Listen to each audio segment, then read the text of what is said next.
오늘은 당신의 신앙 양심은 안녕하십니까? 당신의 신앙 양심은 안녕하십니까? 라는 제목으로 하나님의 말씀 함께 나눕니다. TV 프로그램 중에 안녕하십니까? 라는 방송이 있어요. KBS 제2TV의 예능 프로그램인 대국민 토크쇼죠. 다양한 사람들이 나와서 안녕하지 못한 일상을 토로하고 그것을 함께 머리 맞대어 고민하여 최선의 해결책을 제시하는 예능 프로그램입니다. 그 결과 안녕하지 못한 일상이 안녕한 일상으로 복귀하는데 여러모로 보탬을 준 유익한 방송입니다. 이를 볼 때 우리의 일상은, 우리의 삶은, 우리의 인생은 전반적으로 안녕하지 못하다 하는 것이죠. 달리 표현하면 우리의 일상이 안녕하지 못하다는 것은 우리의 일상은 행복하지 못하다는 뜻이죠. 여러분에게 물어보겠습니다. 여러분의 일상은 행복하십니까? 여러분의 인생은 행복하십니까? 달리 말해서 우리의 일상은 안녕하십니까? 우리의 인생은 안녕하십니까? 저는 기도합니다. 우리의 일상이 안녕하기를 기도합니다. 또한 저는 축복합니다. 우리의 일상이 행복하기를 축복합니다. 오늘 말씀은 안녕하지 못한 그리스도인들에 관한 사도 바울의 겉면의 말씀입니다. 그리스도인들은 예수 믿으면 믿는 그 순간부터 죽을 때까지 무한 안녕, 무한 행복 할까요? 아닙니다. 우리는 예수를 믿는 그 순간부터, 중생하는 그 순간부터 믿음으로 살려고 믿음의 기지개를 힘차게 펴는 그 순간부터 우리의 인생은 피곤합니다. 우리의 일상은 팍팍합니다. 우리는 영혼의 안녕은 얻었지만 우리 인생의 안녕은 얻지 못한 것이죠. 그 이유가 무엇일까요? 오늘 말씀을 통해 그 원인을 함께 고민해 보고 말씀을 통해 그 해결책을 함께 찾아봅시다. 오늘 본문입니다. 로마서 14장 21절, 23절. 고기도 먹지 아니하고 포도주도 마시지 아니하고 무엇이든지 내 형제로 거리끼게 하는 일을 아니함이 아름다우니라. 내게 있는 믿음을 하나님 앞에서 스스로 가지고 있으라. 자기가 옳다 하는 바로 자기를 정죄하지 아니하는 자는 복이 있도다. 의심하고 먹는 자는 정죄되었나니 이는 믿음을 따라 하지 아니하였기 때문이라. 믿음을 따라 하지 아니한 것은 다 죄니라. 본문 안에는 우리가 신앙생활 하면서 안녕하지 못한 여러 가지 근본적인 문제와 원인들이 지적되어 있어요. 그 가운데 가장 근본적인 문제의 출발점에 대해 사도 바울은 이렇게 말씀합니다. 고기도 먹지 아니하고 포도주도 마시지 아니하고 무엇이든지 내 형제로 거리끼게 하는 일을 아니함이 아름다우니라. 사도는 말씀하시죠. 고기와 포도주를 먹고 마시지 않는 일은 아름다운 일이다. 고기와 포도주를 먹지 않고 마시지 않는 일은 아름다운 일이다. 이 말씀의 뜻은 무엇일까요? 그리스도인은 고기도 먹지 말고 포도주는 절대로 먹지 말라 하는 그런 뜻일까요? 아닙니다. 본문에 언급된 고기 먹는 문제, 포도주 마시는 문제는 우리의 구원과 관련된 직접적인 원인이나 그 자체가 죄가 되는 그런 문제는 아니에요. 문제가 되는 것은 그것 때문에 어떤 사람은 시험이 들고 그것 때문에 어떤 사람은 신앙생활이 안녕하지 못하는 것, 그것이 문제라는 것입니다. 가령 이런 것이죠. 제가 대학교 때 기숙사 생활을 했어요. 한 방에 2명, 보통 3명, 많으면 5명까지 생활합니다. 학번이 높고 나이가 많으면 방장, 그 다음 학번이 중방, 그리고 새내기 학번은 막내라고 부릅니다. 보통 군대 생활과 비슷하다고 보시면 됩니다. 굳은 일은 막내가 다 하고 그 방의 모든 크고 작은 결정들은 방장이 다 합니다. 저도 그때 나이가 조금 있었지만 새내기 학번이라 막내 생활을 했어요. 지금은 기숙사 풍경과 분위기가 많이 달라졌겠죠. 26년 전 일이니까요. 여튼 그때는 그랬죠. 라떼는 말이죠. 하고픈 얘기는 그때 여유로운 학생들이 얼마나 되겠어요. 다들 고만고만했고 형편이 어려웠습니다. 그래서 가끔 두 방, 세 방 조인해서 치킨을 시켜 먹곤 했어요. 치킨은 예나 지금이나 여전히 인기 있는 아름답고 행복한 간식 같습니다. 다들 주머니에서 십시일반해서 치킨을 사 먹습니다. 저희 방도 가끔 시켜 먹었어요. 그때 방장 형님께서 앞방 방장 형님을 불렀어요. 친구니까. 근데 그 형님은 돈을 안 내셨죠. 그러나 우리는 착한 이웃이니까 닭 한 마리 함께 나눠 먹는 선한 이웃입니다. 문제는 앞방 형님께서 치킨 먹는 방식이에요. 치킨을 어떻게 드셨냐 하면요. 닭다리 하나 한 입 먹고 자기 앞에 내려놓고 다른 치킨 조각 한 입 먹고 자기 앞에 내려놓고 또 다른 치킨 조각 한 입 뜯어놓고 자기 앞에 내려놓고 그리고 앞에 치킨이 없으면 그때 자기 앞에 있는 치킨을 드시는 거예요. 황당하죠? 열받죠? 돈도 안 내셨으면서 혼자 절반 이상을 그렇게 다 드시는 거예요. 아무렇지도 않게. 얼마나 화가 나든지 학번이 선배라 말도 못하고 속으로 열만 내는 거죠. 방장 형님은 익숙한 듯 아무렇지 않아 보였어요. 근데 저는 처음 당하는 일이라 몹시 화가 났습니다.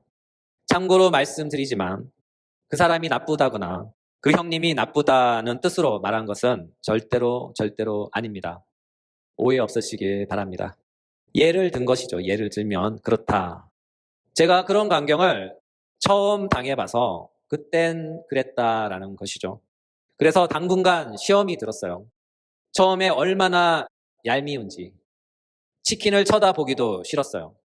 그러나 함께 지내다 보니 알게 된 것은 그 형님이 나쁜 의도가 있었던 것이 아니라 그런 성향을 갖고 계셨던 거예요.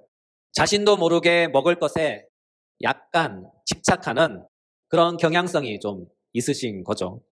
그것은 본능입니다. 그래서 그것을 알고 난 후 치킨에 임하는 저의 자세가 좀 여유로워졌어요. 그리고 그 형님을 대접한다 생각하고 치킨을 시켜서 같이 먹었습니다. 그 사건들 이후 그 형님께서 치킨 드시는 모습이 얼마나 보기에 좋든지 먹는 모습만 봐도 배가 불렀습니다. 저는 안 먹었다는 얘기죠. 여튼 사설이 긴데 본문의 문제가 바로 이런 종류의 문제입니다. 여러분, 먹는 것에 조금 집착한다고 해서 그 사람이 받은 구원에 있어서 그것이 그분이 받은 구원을 취소할 만큼 큰 문제가 되는 것일까요? 아닙니다. 전혀 문제 없습니다. 단지 그분의 성향이 그런 거예요. 단지 그런 상황을 처음 겪어서 그런 것입니다. 단지 그분을 잘 몰랐기 때문에 그런 거예요. 알고 나면 이해되고 적응하면 전혀 문제될 것이 없습니다. 그냥 그 사람은 그런 사람이기 때문이죠.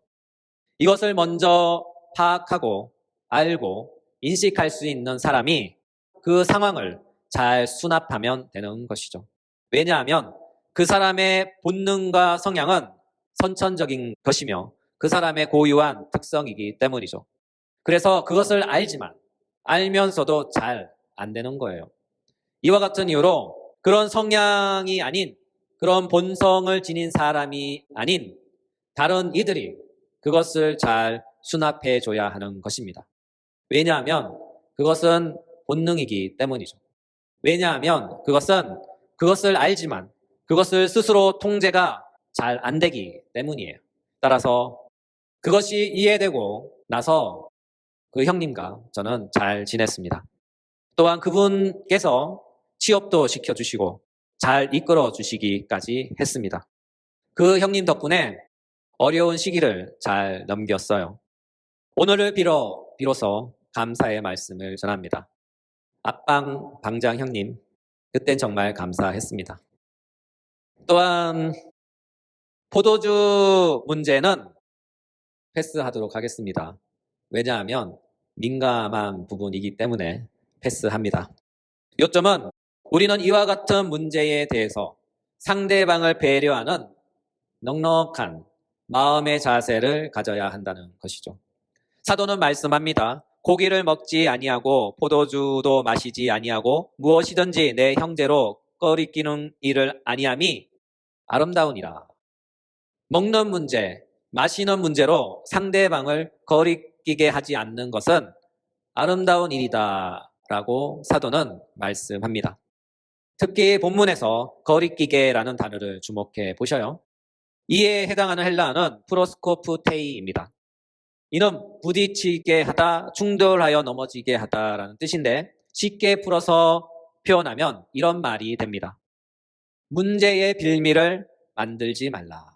문제의 빌미를 제공하지 말라. 갈등의 씨를 뿌리지 마라. 갈등의 씨를 뿌리지 마라. 한원하면 애초에 처음부터 싸움의 요소, 갈등의 요소, 다툼의 요소는 빌미는 제공하지도 말고 만들지도 말라 하는 그런 뜻입니다. 사도는 이것을 본문에서 이렇게 표현했어요. 아름답다. 아름답다. 사도는 무엇이 아름답다라는 것이죠? 무엇이든지 먹을 수 있는 믿음이 강한 자, 무엇이든지 마실 수 있는 믿음이 강한 자가 무엇이든지 먹을 수 없고 무엇이든지 마실 수 없는 믿음이 연약한 자를 위해 본능적으로, 선천적으로, 성향적으로 그 자신이 알면서도 잘 안 되는 그런 믿음이 연약한 자를 위하여 그를 배려하는 마음으로, 그를 생각하는 마음으로 기꺼이 자신의 마땅한 권리를 내려놓아라. 내려놓아라 하는 사도 바울의 명령이자 권면인 것이죠. 사도는 이것을 가르쳐 아름답다, 아름답다라고 말씀합니다. 이것은 우리가 교회 안에서 합평하게 하는 일이며 서로의 덕을 세우는 일이며 하나님의 사업이 무너지지 않게 하는 일, 바로 거룩한 일입니다. 또한 모든 그리스도인들이 겸비해야 할 형제를 배려하는 아름다운 선행입니다. 바로 은혜의 미덕인 것이죠. 따라서 우리가 그리스도인으로서 신앙생활을 하면서 안녕하지 못한 이유는 무엇일까요? 바로 은혜의 미덕인 형제를 배려하는 아름다운 선행이 없기 때문입니다. 그러므로 우리의 신앙생활이, 교회 생활이, 가정 생활이 안녕하기 위해서는 형제를 배려하는 아름다운 선행, 즉 믿음이 강한 사람이 믿음이 약한 사람을 배려하고 품어주는 은혜의 미덕을 가져야 합니다. 그러면 우리의 신앙생활은 매우 평안할 것입니다. 두 번째로, 우리의 신앙생활이 안녕하지 못하는 까닭은 우리의 신앙 양심이 안녕하지 못하기 때문이죠. 사도는 말씀합니다. 로마서 14장 22절, 23절. 내게 있는 믿음을 하나님 앞에서 스스로 가지라. 자기가 옳다 하는 바로 자기를 정죄하지 아니하는 자는 복이 있도다. 의심하고 먹는 자는 정죄되었나니 이는 믿음을 따라 하지 아니하기 때문이라. 믿음을 따라 하지 아니하는 것은 다 죄니라. 이 본문은 우리에게 두 가지를 말씀하시죠. 먼저 우리 각자는 자신의 양심에 비추어 볼 때 자신이 옳다 하는 신념이 자기 자신의 양심에 의하여 책망을 받지 않아야 한다는 것입니다. 여기서 자기가 옳다 하는 바를 주목해 보셔요. 이에 해당하는 헬라어는 도키마제이입니다. 이 단어는 현재 능동태로서 그가 시험한다, 그가 스스로 시험한다라는 뜻을 갖고 있어요. 여기서 현재형 능동태로 사용된 것은 날마다 마음속으로 하나님 앞에서 자신의 말과 행동이 거리낄 것이 있는지 없는지 스스로 검토한다는 그런 뜻입니다. 또한 정죄에 해당하는 단어 헬라어는 크리노인데 이 단어 역시 현재 능동태 분사로서 판단하다는 뜻을 갖고 있어요. 따라서 이 두 단어가 갖는 의미는 그리스도인은 항상 스스로 하나님 앞에서 양심의 거리낌이 없어야 한다는 그런 뜻입니다. 이와 같은 까닭에 신앙의 양심은 우리 내면의 은밀한 중보자입니다. 신앙의 양심은 우리 내면에 권위 있는 심판자입니다. 또한 신앙의 양심은 우리 내면 안에서 하나님의 대리자 역할을 합니다. 달리 말해서 신앙의 양심의 소리는 내주하시는 성령 하나님의 음성의 메아리와 같은 것입니다. 이것이 바로 하나님 앞에서 다른 표현으로 고람데오라고 합니다. 그러므로 우리는 항상 하나님 앞에서 떳떳한 양심, 하나님 앞에서 언제나 바른 양심을 가져야 합니다. 우리가 하나님 앞에서 떳떳한 양심, 바른 양심을 가질 때 우리의 신앙생활은 마침내 안녕할 것입니다. 또한 우리의 신앙 양심이 안녕하기 위해서는 우리는 믿음을 가져야 합니다. 본문은 말씀하시죠. 믿음을 따라 하지 않는 것은 모두 다 죄다. 믿음을 따라 하지 않는 것은 모두 다 죄다. 여기서 주의할 것이 하나 있는데 사도가 본문에서 말씀하시는 믿음은 우리 영혼의 구원을 얻기 위해 요구되는 믿음, 그런 믿음을 뜻하는 것이 아니에요.